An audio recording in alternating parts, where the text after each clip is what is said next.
자, 여러분, 이 문제 잠깐 제가 문제 풀기 전에 잠깐 그 스페이스 누르시고 뭘 할 거냐면 뭐가 평균이고 뭐가 표준 편차고 뭐가 n 표본의 크기인지 여러분들이 한번 체크해 주시고 그 다음에 제 강의를 들어주시기 바랍니다. 자, 여러분들 누르셨다고 생각하고 저는 다 체크하셨다 생각하고 저는 강의를 해보도록 하겠습니다. 자, 저와 함께 이제 체크하셨으니까 비교해 봅시다. 어느 비행기 탑승객의 짐의 무게 평균이 18kg, 표준 편차가 4kg. 자, 이때 이 비행기 탑승객 중 N명을 이미 추출. 표본은 표본 평균 X바가 17kg 이상, 17kg 이하, 1 확률, 0.864, 8664. 자, 이렇게 쓰셨나요? 자, 표본 평균 X가 17kg 이상 10kg 이하 그것까지 적고 그거의 확률이면 초과로 잡고 이렇게 적어줘야 되죠. 그게 0.8664래요. 자, 이렇게 적어야 되는 거죠. 잘 적으셨으면 축하드리고요. 아니어도 뭐 너무 실망하지 마시고 어쨌든 X바에 대한 확률이 0.8664고 이거를 표준정규분포표를 이용해서 n을 구하라고 했으니까 별다른 얘기가 없어도 정규분포를 당연히 따른다라고 얘기하고 있는 거예요. 그렇기 때문에 표준정규분포표를 통해서 문제를 해결하라고 주어지는 거겠죠. 근데 심지어 알려줬네요. 여기서. 자, 정규분포. 모집 단위 정규분포를 따른다라고 했네요. 그러니까 문제를 읽었을 때 별다른 얘기 없이 평균이 이렇고 표준 편차가 이래. 이러면 그냥 기본적으로 나한테 주어진 평균이 모평균인 거고 주어진 표준 편차가 모표준 편차인 거예요. 자, 그러면 m이 18이고 시그마가 4고 n은 내가 구해야 되는 거고 맞죠? 자, 그럼 봐봐. 이 n명을 이미 추출해가지고 이제 n명에 대한 표본 평균을 x바라고 하는데요. 당연히 x바는 정규분포 따릅니까? 안 따릅니까? 따르죠. 모집단이 따르니까. 자, 그러면 얘는 정규분포를 따른다. 당연히 그때 평균은 모평균하고 똑같을 거고요.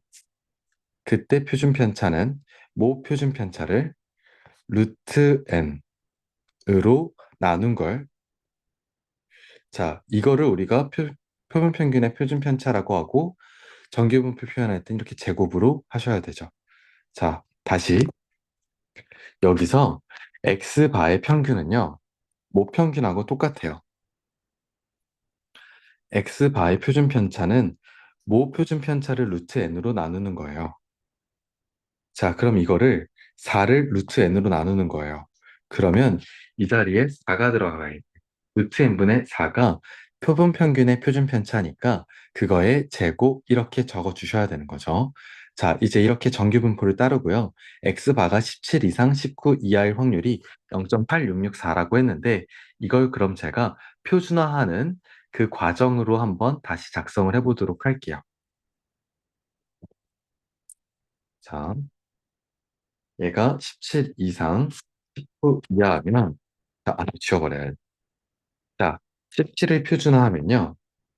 자, 17 마이너스 x바의 평균은 18이고 얘의 표준 편차는 루트 n의 4예요. 자, 그 다음에 이거보다 z로 바뀌어야 되는 거죠. x바는 같거나 크고 그 다음에 얘는 19에서 또 평균 18을 빼고요. 나누기 x바의 표준 편차는 4를 해줘야 되는 겁니다. 자, 맞죠? 자, 그래서 이 확률이 지금 이거와 같다라는 건데 z와 이 사이에 있을 확률이 결국 0.8664다라고 얘기하고 있는 겁니다. 그럼 봐보세요. 이렇게 계산하시면요.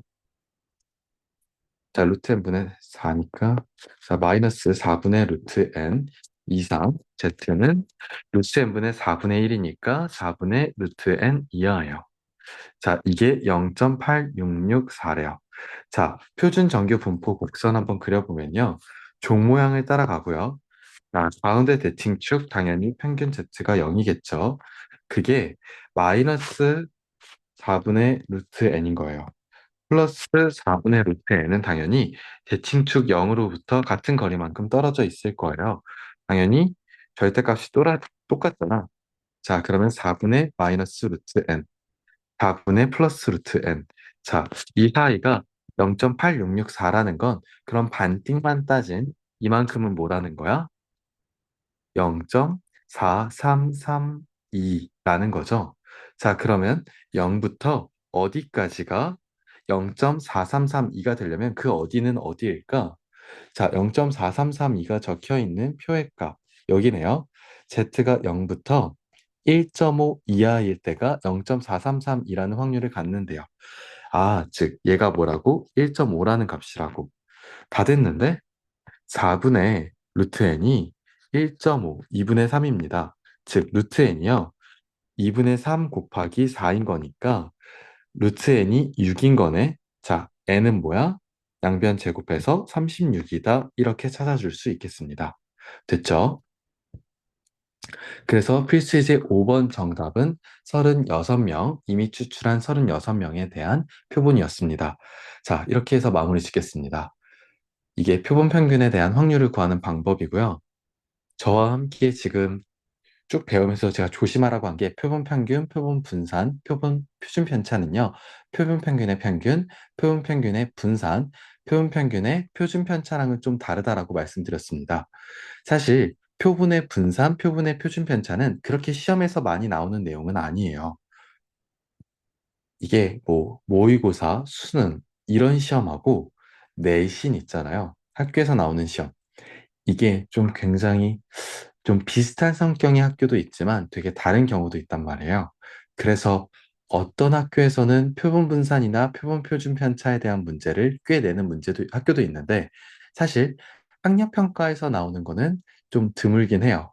그 내용은. 왜냐면 어차피 확률과 통계라고 했을 때 나올 수 있는 단원이 중요한 것들이 너무나 많은데 이 표본 분산하고 표본 분산이 그렇게까지 중요한 내용은 아니거든. 중요한 게 워낙 많다 보니까 그게 시험 문제로 막 출제되는 경우가 많진 않지만 어쨌든 교육 과정에 들어가 있고 그리고 내신을 준비하는 학생들이 있기 때문에 반드시 내신을 준비한다면 반드시 좀 기억을 해주셔야 되고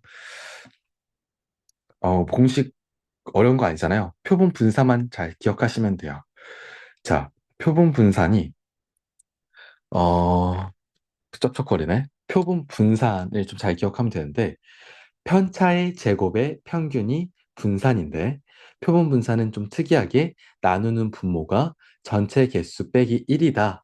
그것만 좀 주의해서 기억해 주시면 됩니다. 자, 뭐 어차피 표본 평균에 대한 분산이다, 표준 편차 이런 거 뭐 계속 했으니까. 자, 여튼 저하고 이제 강의 듣느라 강의 같이 공부하시느라 고생하셨습니다.